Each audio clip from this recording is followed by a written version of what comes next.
O IBGE mostrou que as vendas no varejo brasileiro recuaram mais do que o esperado em abril. O dado registrou uma baixa de 1,5% na comparação mensal e subiu 1% sobre o mesmo mês do ano passado. Analistas consultados pela Reuters previam uma baixa de 0,60% na base mensal e um avanço de 1,95% sobre um ano antes. Rita Mundim, uma boa tarde para você, seja bem-vinda. Estevão, boa tarde. A gente já começa a ver, apesar do bom desempenho, né, os números vieram negativos, vieram abaixo do esperado pela média do mercado e muito próximo, né, do piso. Os mais pessimistas apostavam numa queda de 1,6, tivemos uma queda de 1,5. Mas se a gente olhar, nós estamos falando de uma atividade de vendas ao varejo, de um volume, que está apenas 1,5% abaixo do recorde histórico, que foi atingido em março de 26, quando a gente fala do varejo restrito. Quando a gente fala do varejo ampliado, a queda em relação à máxima de fevereiro também de 2026 é de apenas 0,7%. Então, nós estamos ainda presenciando um mercado de trabalho resiliente, um aumento da renda, e esse aumento tem sido turbinado, como eu sempre digo aqui, pelo aumento de benefícios sociais, né, e também pelo incentivo à tomada de crédito. Mas a gente vê que tudo tem limite. Então, onde que está o limite do crédito das famílias? O limite do crédito das famílias está na inadimplência.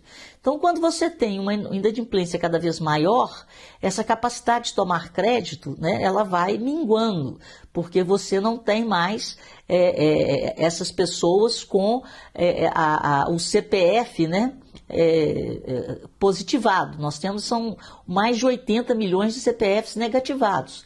Então, o que está acontecendo, se a gente olhar, das 8 atividades dos grupos pesquisados pelo IBGE, nós tivemos queda em 6 e apenas 2 operaram no positivo.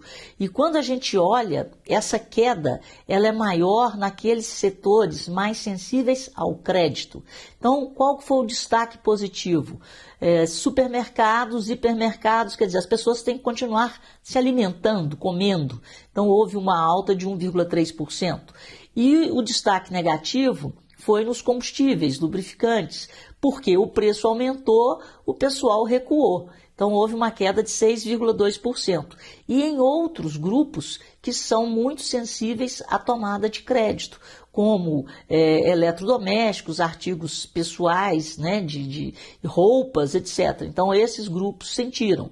Repito, das 8 atividades, 6 ficaram no negativo, né, tiveram um desempenho menor do que em março e apenas 2 ficaram no positivo. E dessas 2, né, a gente está falando aí de supermercados, hipermercados e papelaria, jornais e revistas. Foram os 2 grupos que se mantiveram no positivo. Mas, repetindo, ainda é grande o estímulo do governo ao consumo. Então, apesar de tudo, os números no comparativo ano a ano, no comparativo do acumulado do ano, os números ainda são bastante positivos e fazem com que as projeções, né, para o crescimento do PIB no segundo trimestre recuem um pouco. Né? Ninguém esperava esse recuo de 1,5%, esperava-se até um recuo menor, em torno de 0,6%. Mas está mantido aí uma projeção de crescimento do PIB em torno de 0,5% a 0,6%. Rita, e depois dessas fortes oscilações, as perspectivas de um acordo internacional acabaram mudando os rumos das commodities. Para você, esse recuo deve se consolidar nos próximos meses?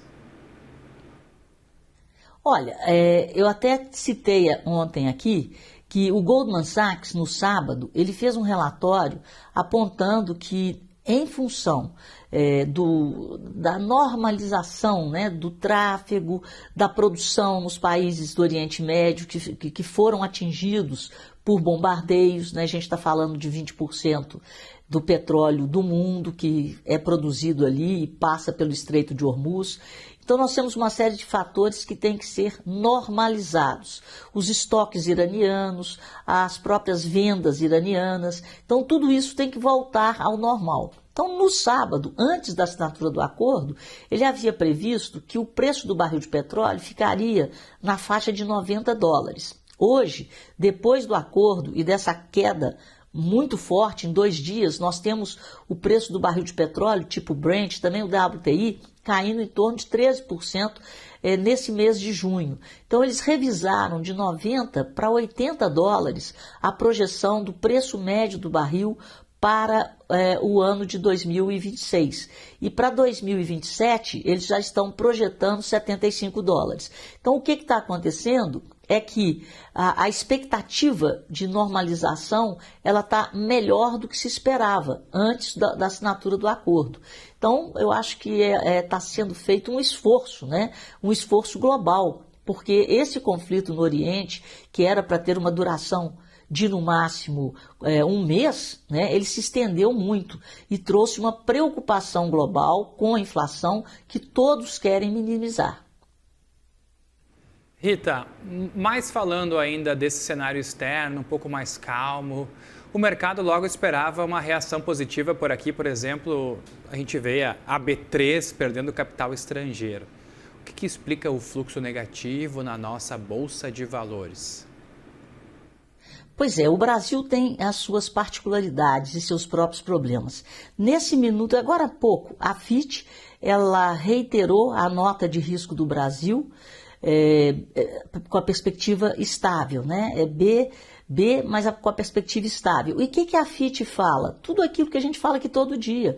O Brasil tem um problema sério, que é o problema fiscal. A Fitch também aponta, nessa sua leitura da nota de risco do Brasil, nessa releitura, que nós vamos ter, a partir do ano que vem, ou seja, no pós-eleição, a gente tem que ter um cuidado maior com o fiscal, mas tudo vai depender de quem vencer as eleições. E a própria Fitch afirma que um governo Lula, um outro mandato de Lula, traria mais dificuldades na velocidade e na intensidade dessa reforma fiscal.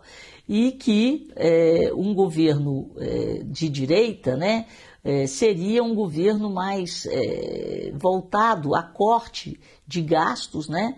E seria um governo mais pró-mercado, porque existe essa necessidade do Brasil em controlar os seus gastos, em buscar o equilíbrio fiscal, para que a taxa de juros consiga ceder de forma sustentável, porque não adianta você ir fazendo uma calibragem nos juros se na outra ponta a política fiscal do governo continua expansionista. Então esse é o nosso grande problema e é por isso que o Brasil não está performando no otimismo que o resto do mercado está.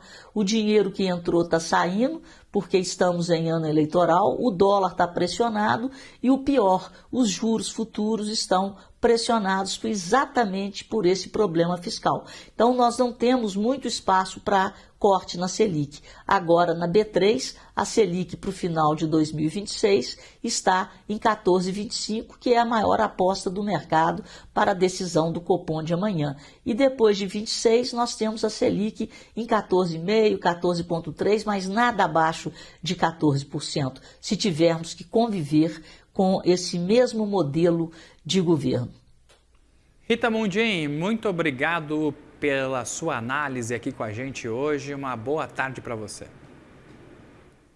Boa tarde.